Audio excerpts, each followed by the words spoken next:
ตัวมือนี่แม่ไม่ได้ไปมั้ยวะยิบลบเลยมือไปซื้อไก่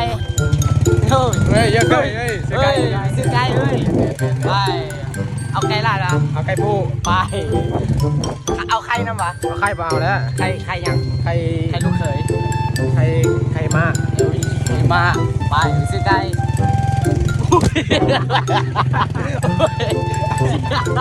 ไปซื้อไก่ let's go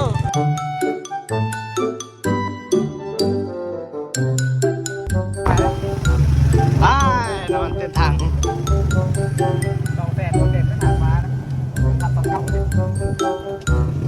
ไป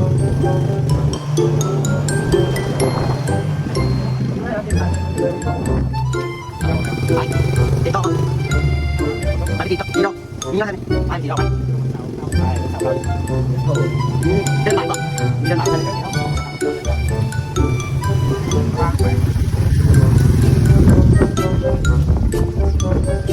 ทางเฮ้านี่ทางลัดนะเนี่ยนี่ทางลัดนี่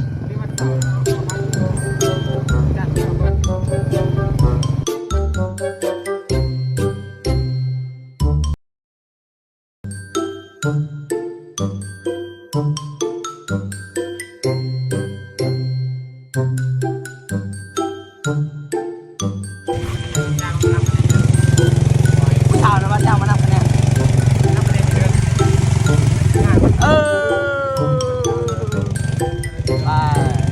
โจประมาณของเขาไปซื้อไก่เป็นอีซื้อไก่ไปซื้อไก่ไปซื้อหยีนี่หรอไป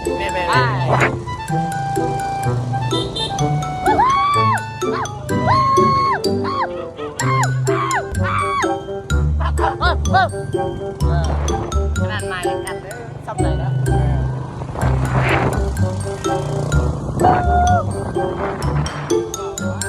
โอ้คือเบาแต่ว่าบอกแล้วเอาอีกแมงมาไปทางไหนวะบ้านได้กี่จอดพักครับ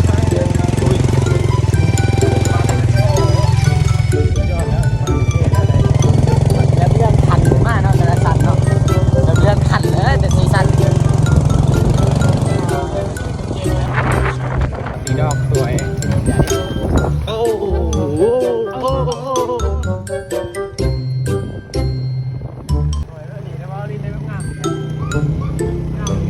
งามแบบไหนเลย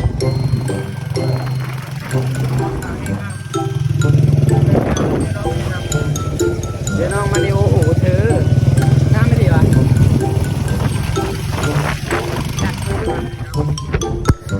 จะเอามันปะไม่เอาแล้ว สาวนี่เตะเอามันปะเดี๋ยวได้ไม่ได้วนได้นี่เกินได้ตอนนี้ผมไม่ดีแล้วเดี๋ยวนี้ผู้สาวมันหลายเนาะหลายก็เป็นไม่เนาะก็เป็นทุนอยู่อุ้ยซ้ำเสียวมันปะแบบจะได้ไผ่ก็เอาเนาะก็ได้มีเงินเนาะเดี๋ยวนี้ผมมีเงินเป็นบริเรื่องมันก็มีเนี่ยอย่าไปขอทานมือนี่เฮ้ยขอทานมือเนาะไปขอทานมือเนาะนี่ตลาดใช่ตลาดสีเกินไหมตลาดสีเกินเอามือเนาะไปมือตลาดสีเกินมือขอทานไปขอทานตลาดสีเกินไปซื้อไก่ก็ตอนนี้ไม่ได้ซื้อไก่ไว้แล้ว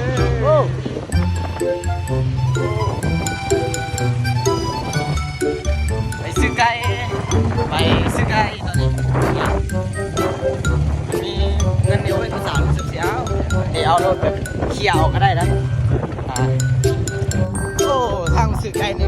การค่อนข้างใกล้นิดนึงแน่นอนเนาะโอ้แบบไก่อยู่ขนาดผู้สาวนะบักไกลๆก็ยังไปเนาะโอ้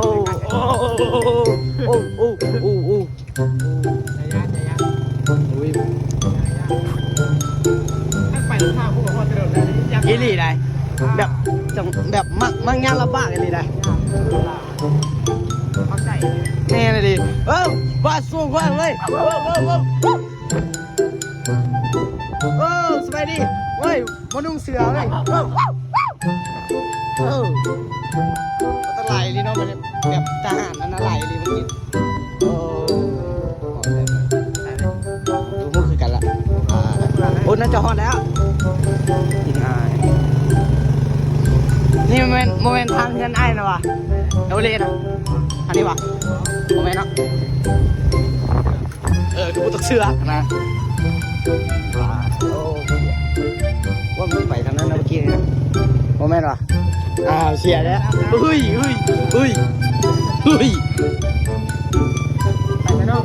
ไปใส่เนาะพอสู้ไปเล่นใส่ไปทำมีทำเกิดนะบนทางนี่มันฮอดใส่เนี่ยเท่าไหร่พี่ข้าหน่อยครับต้นน้ำโอนครับโอ้ยครับโอ้ไปได้ยังว่างเลยยังว่างมาโอ้ยมาเอาบุ้งไปเหรอไปได้เหรอโอ้ไปฮักกี่เก่าเด้อไปอุ้ยมาจะใส่มาผู้ใดแล้วเมื่อกี้นี่นะอุ้ยบอกอุ้ยนะไปอุ้ยพ่อเขาว่าเมื่อกี้นี่นะแล้วมูกี่กันไปคือมูก็ต้องเชื่ออุ้ยเบสวัดต๊อปโอ้มันยืนแบบออกมายามตลอดเลย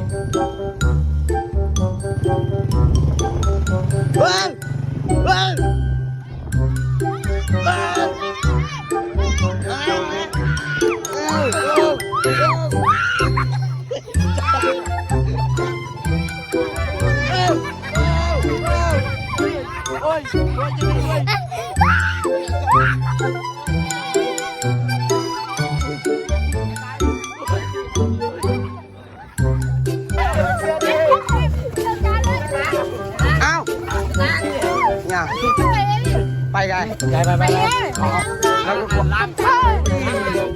ไปพ่อไปลูกเอาเว้ย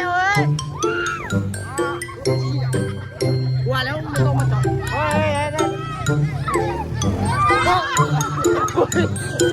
ว้ายไปแล้วนะมันตีมันต้องเสือกเอาวะอุ้ยใส่เลยดิอุ้ยตลาดไง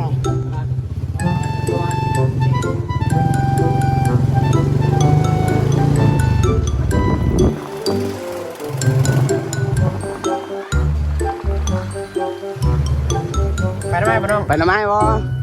ไปแล้วขึ้นรถไปแล้วขึ้นรถนะ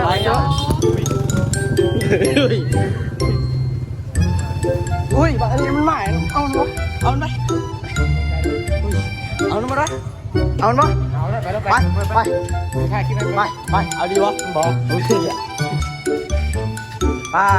บนเขาคือมาซื้อไก่บนมาซื้อนากันเนาะ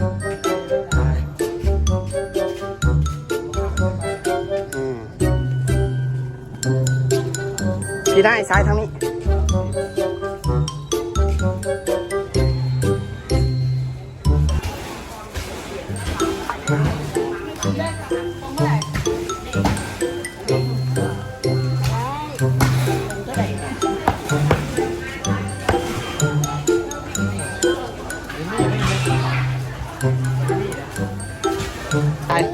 แต่มันมีซื้อได้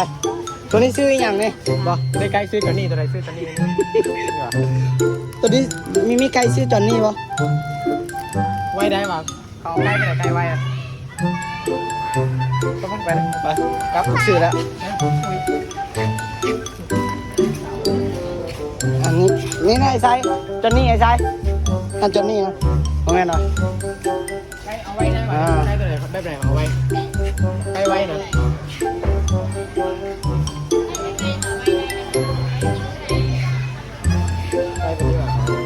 ตัวนี้ชื่อยังเดี๋ยวถามมันก็ได้ประมาณไหนอย่างนี้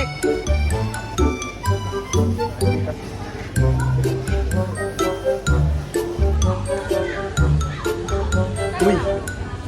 ตัวนี้ชื่อจอนนี่นะตัวนี้ที่ไก่ไว้เนาะน่าจะเอาไก่มีขนนะวะมาเนาะไก่ไว้ยังไงมีขนไปมามึงให้กูจ่ายนี่วะแมนอุ้ยเงินนะตัวเอามาไปอุ้ยคือแบบเอามาแบบเอามาแบบกูจ่ายไปปะ เนี่ยอุ้ยเเย้โอ้เอฟซีหลายแล้วเฮ้ย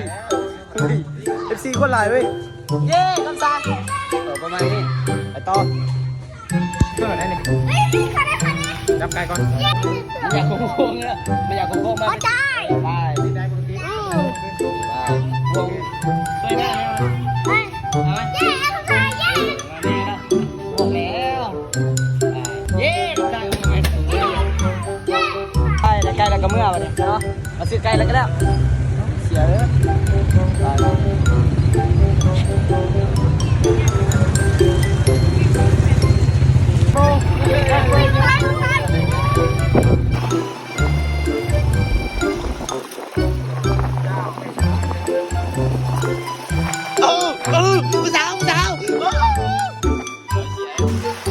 โซเก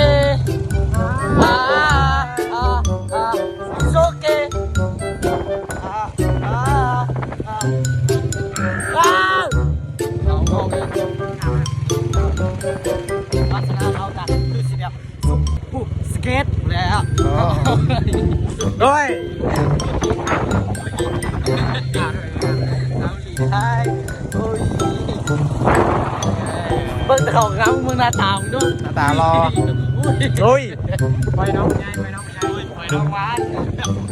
มีพ่อมีแม่นะแบบอ่ะอย่าไปโอนกับเขาเลย ไปเขามีอนาคตที่สดใสว่า มึงหน้าตาแม่งเชื่อตอนนี้มีคนก็ไผ่นะแบบ บอก เงินบ่มีไม่อยากคนก็ไผ่นะเงินก็บ่มีหรอกแบบมีแบบกินต้มใจก็มืออย่างนี้นะเขาเลยต้มมีเขาเลยต้มไทยเจ้ายังไปสู่เขาละไปช่างว่าใส่นี่เลยครับคือใส่น้ำ ใช่อยู่นี่ บาลิซาเกโอโอโอ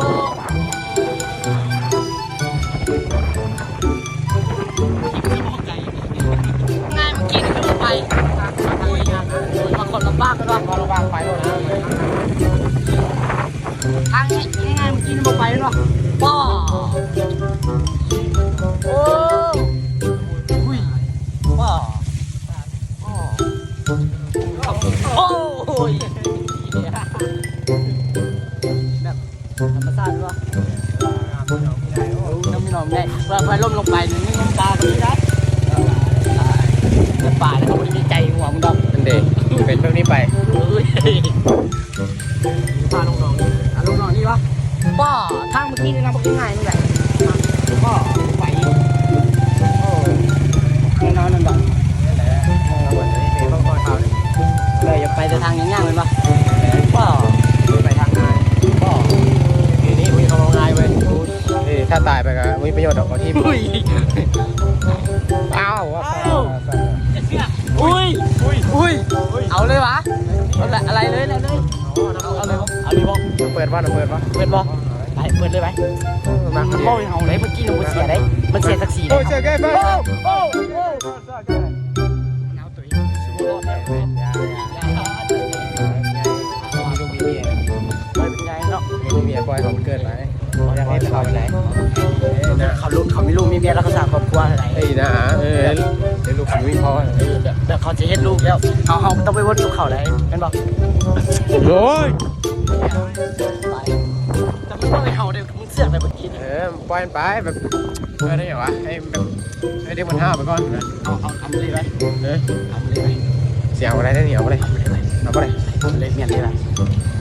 มันพี่ชิเมียนเขา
เ